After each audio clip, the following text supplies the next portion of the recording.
Subscribe to our YouTube channel and press the bell icon to get the latest updates. Hi, welcome to a new episode of Elonomics.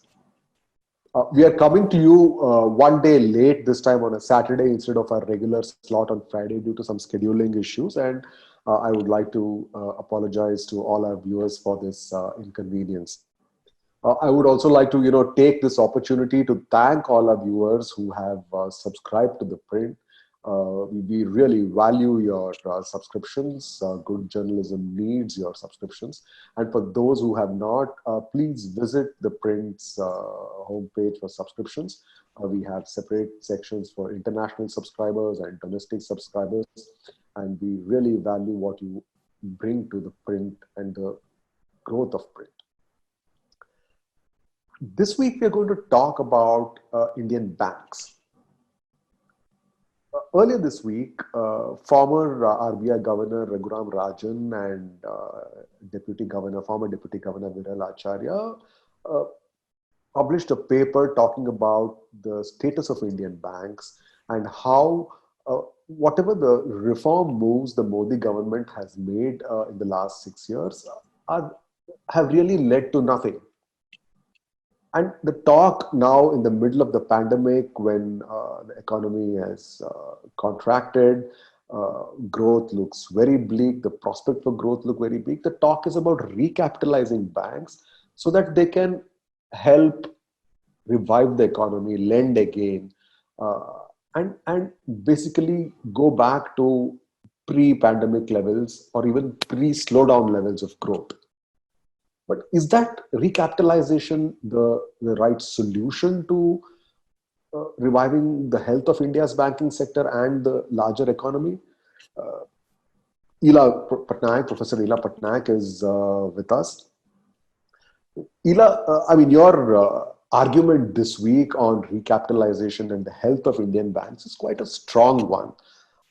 Before we go to the argument on recapitalization, for viewers who would want to know the technical understanding of recapitalization, could you just give us a brief idea of what the whole recapitalization process is? When banks make loans, they're taking money from depositors, but they're making these decisions to give loans to various companies. Some may be good, some may be bad. Some of their borrowers might default.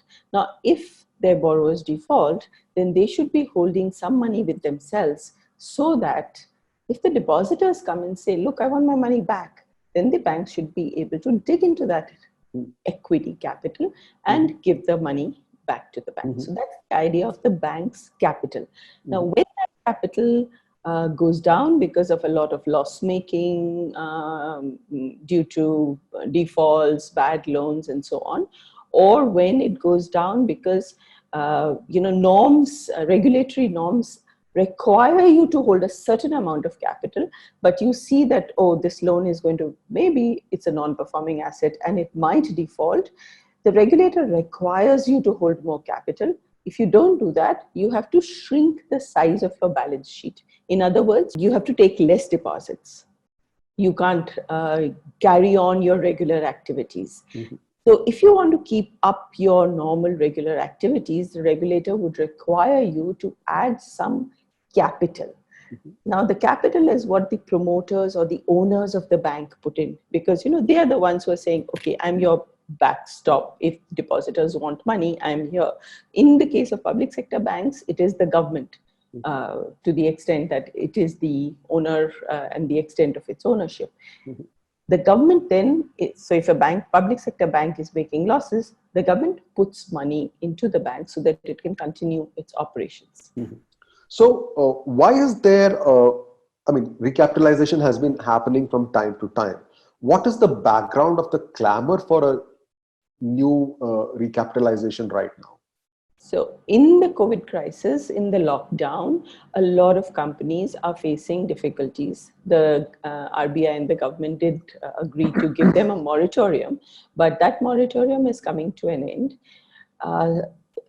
If these companies have to pay back, many of them, now that it's time for them to pay back, whether it's the interest or it's the capital, many of them might default. if they default, then banks would see or would have to book losses now on their balance sheets. They would have to show these loans as non-performing assets. And if they show these loans as non-performing assets, then the regulator would require them to hold more capital so that they can continue taking the level of deposits and then continue to operate and lend further, continue with their business. And that is why the very fact that these companies are facing trouble means these loans are going to go bad. Already banks were in trouble. So it's not to say that the problem is only due to COVID. But it was coming down, after the bankruptcy law got passed. Banks did start taking some companies to bankruptcy code, even though the recovery was not very large, but it did act as a deterrent. And we did see some improvement because of companies being taken to bankruptcy. The deterrent being that they thought, okay, if I don't pay, then as a promoter, I would lose my company. But you are arguing, Ela, this week, and we will offer the column in the description of the video, that recapitalization is a terrible idea. Yeah. So are you in a minority there, or why are you sticking your neck out and calling it a bad idea? Yeah, I'm sticking my neck out because this is like Air India. You keep doing it again and again and again. Every year you keep putting taxpayer money into it. We say we don't have a banking crisis because we put only 2 lakh crores every year. But when after year after year after year, you keep putting 2 lakh crores, it becomes 10 lakh crores. It doesn't stay 2 lakh crores. So other countries, we would talk about it as a big bailout, and this is the bailout that has happened. And after that, you expect that the sector would be back on its feet. Now, the problem with our public sector banks is that the incentive structures, the agencies, the management not wanting to take risks because their personal lives and in fact they might land up in prison. The whole incentive structure has been after bank nationalization such that it's almost like they're government servants. If you can put the CAG, CVC and so on after them for taking decisions on loans, whether it is on recovery of loan, whether it is on the credit they give, then really they are having to take decisions which they will have to justify, or they might go to prison. And we've seen this story, the basic nature of public sector banks with the ownership and the way they are regulated and the agencies that operate on them, the investigative agencies. The whole structure is such that this story of recapitalizing them keeps getting repeated year after year after year after year.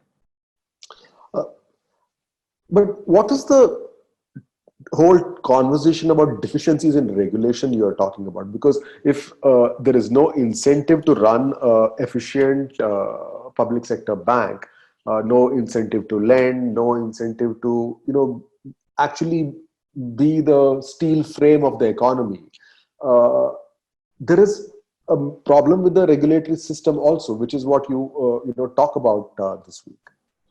So that is part of the problem, that that regulation has been weak. You look at the cases like the Nirav Modi cases, or even look at Vijay Mallya, where banks lent against his brand.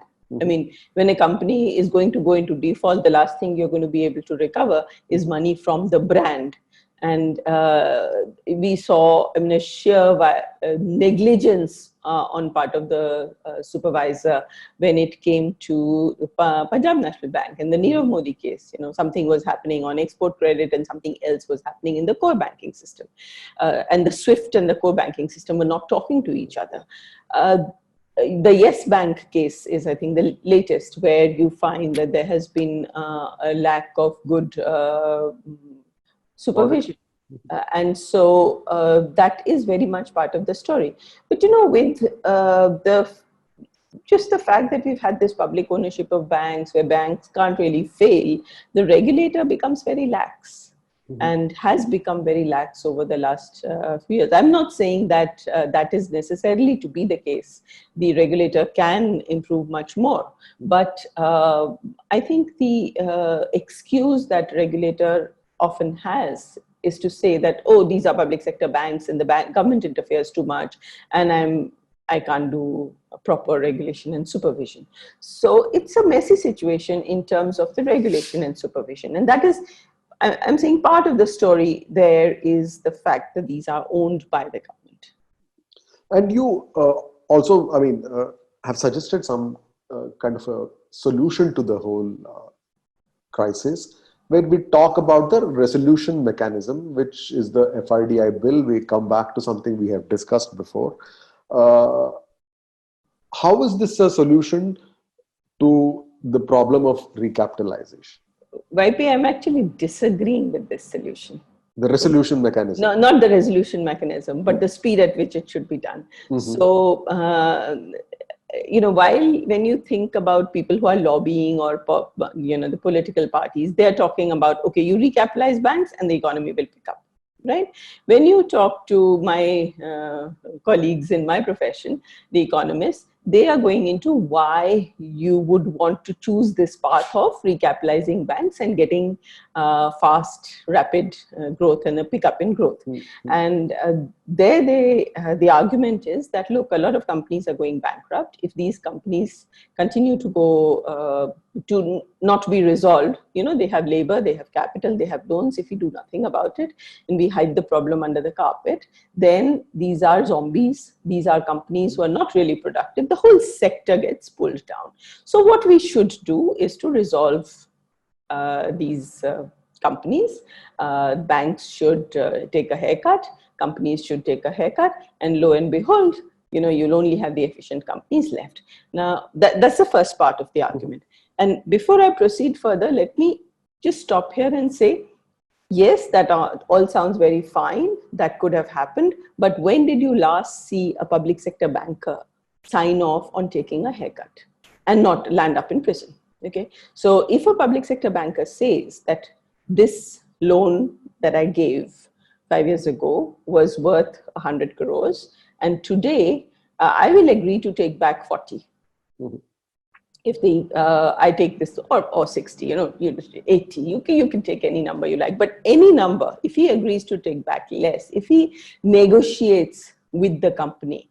It's one thing to say that every company will be taken to the bankruptcy court. That's not really what happens. Maybe a few are taken to bankruptcy court, but for the rest, you have to negotiate with them. The banker has to negotiate. Okay, we know your business has drowned.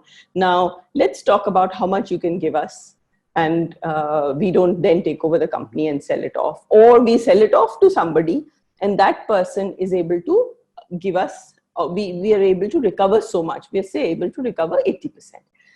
The problem with the fact that all this is expected to happen in the current system, where we have public sector banks or bank managers, CEOs who will have to sign off on that, they are all going to be taking a personal risk. If they don't sign off, it's not a risk. But if they do sign off on anything, on a 5%, 15%, whatever the haircut might be, they are taking a risk. So their natural incentive is, let me not do anything, not on my clock. Let the next guy come and do it. Because if I take a haircut, I might land up in at least an investigation, if nothing else, even if I don't go to prison. But there will be an investigation against me. So that's the first problem I have with this. Yes, let us, get all the companies out and that these banks will have the companies out and we will be able to resolve them and get some money back. Now, the second stage of this story, as proposed by my friends, my community economists, which I also disagree with, is that after that, you give one dose of recapitalization and then you do some deal on how you'll improve ownership or management. Ownership, many of them would say, okay, let it go from 51 to 33. Okay, and then at 33, things will be better. Government will not have so much control. And on management, they would say, okay, hire a we've heard that before, hire a banking bureau board who will do the appointments, this, that, and the other. Okay, dissolve DFS, let DFS shut. DFS is the Department of Financial Services, that is practically the owner of these banks, so that makes the appointments and does all that. So there are some, okay, let's do this, let's do that. We've been hearing this story for 20 years. We've been hearing this story through various governments. It's improve management of public sector banks, their practices, get more efficiency into them, get more this, that, and the other.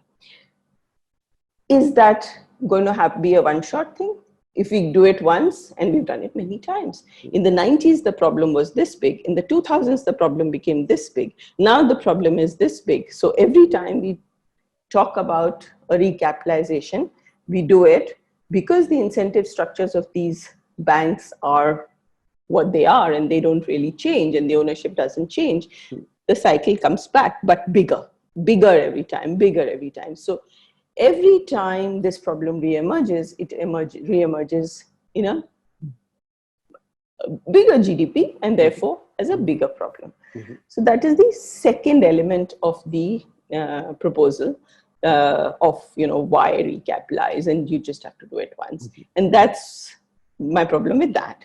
And now we come to the third, which is supposed to be the solution. Now there, my friends would say, of course, I've cited all of them and they're all very good friends. So I'm not backing away from owning up to all these crazy ideas. They would say, look, once you recapitalize them, public sector banks will go out and lend. My first problem, and therefore the economy will be revived. My first problem with that is, first, there isn't so much of a demand to borrow. Okay, but let's put that aside. Let's just assume that it's not just about evergreening, that people do want to invest in this present state and there is demand.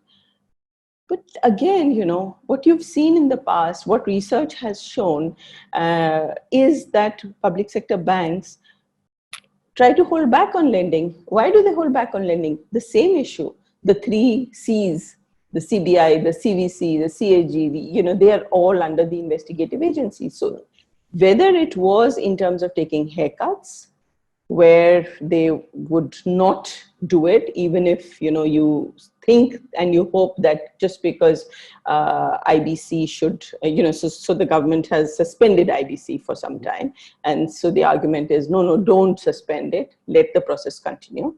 So whether they do that, or whether you talk about the other side, which is the lending side, and you expect then that public sector banks will, just start lending. Why would that happen? It's never happened before. And if all we do is recapitalize these banks with these tiny tweaks in the system, then, our children and their children will still be fighting the battles that our fathers were fighting. That is the Air India battle. Every year you put in so much money, and then next year again, and then next year again, and then next year again. So that's my basic difference with my colleagues here. So it's a bottomless pit to sort of summarize. But your answer is also deeper reform. Deeper reform, Ila, sounds like a cliche, but you have some specific ideas. Absolutely. If you can summarize those specific ideas. Yes. So the ideas that I'm going to put on the table this time, let me say, are not mine. These are what was proposed by the Financial Sector Legislative Reforms Commission, and they've been around for about 5-7 years now. The basic idea is that the sector needs to be regulated well.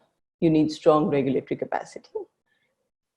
You would try to minimize, so I'm going to divide it into 2 parts. One is the ownership issue, and the other is the regulation and the regulatory system issue. So the ownership issue, the FSLRC did not talk about because it was on, primarily the report was on regulation. So they don't talk about ownership, but they talk about regulatory capacity. The fact that you need to have a board of a certain manner, which is independent, which offers oversight. Then the objective of regulation should be very clear. It should not be that, oh, we want to cross subsidize such and such, and therefore we ask banks to do it. No, the objective of regulation is what is called microprudential regulation, which is to minimize risk of that entity failing, of that financial firm failing. So of a bank, in this case, or the banking regulator would try to prevent the bank from failing, but not entirely. If the bank is completely mismanaged, and if it does do very, very badly and it can't find a buyer, then ultimately you do want to either you want to find a buyer and sell it off, or you do want to shut it down. Okay? So microprudential regulation, better microprudential regulation would try to reduce the risk of failure, but it would not prevent it entirely, for which you would need a resolution corporation. We had the FRDI bill being tabled in Parliament because of certain controversy, unfortunate controversies. It got withdrawn, but the essence of the story is in that bill, and that is you bring back the regulator. Now, in addition to that, what I also argue is that, look, this public sector bank story, the Air India story, is never ending, as UYP called it, a bottomless pit. Unless the incentive structures change, which they cannot, because these people are government employees.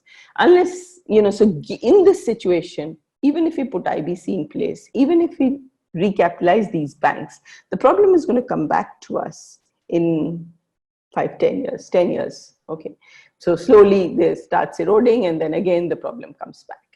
And so we need to encourage competition in banking. And here, my argument is that some people say we should sell them off. I'm sure if you can sell them off, do sell them off. But if you're finding it very hard to sell them off, then do what you did in telecom or aviation, where what you did was essentially to give more bank licenses. In this case, you give more bank licenses. There you give licenses. And, we don't just depend on MTNL and BSNL year after year that we'll all get, the entire country will get one phone each. But you open the sector up for competition, you give more licenses. This is, again, something that needs good regulatory and supervisory capacity. As FSLRC argues, you want to give more licenses, but when you have more entry, you also have to have a system which gives orderly exit. So the two have to go together. You bring your FRDI bill back, you put things in place, and then you start giving licenses. Not that you'll give a lot of licenses and private sector banks will come in and then they will fail and they'll do fraud, and then so you will then bill them out with taxpayer money. You don't want to do that. So you want better supervisory capacity, you want resolution capacity, and then you want a more competitive system in which you give more licenses. A more competitive system. Thank you, Ela. We've seen the government being very bold and brave on reforms. First, we had farm sector reforms, then we had the labor code being passed. Hopefully, they have the courage to also push through the serious, deeper reforms we talk about in the banking sector. That will make a hat trick, and that would be the real good news for the economy. Thank you so much for watching, and we will be back next week with another episode of Elanomics. And please do subscribe to our YouTube channel and watch our other videos there as well. Thank you.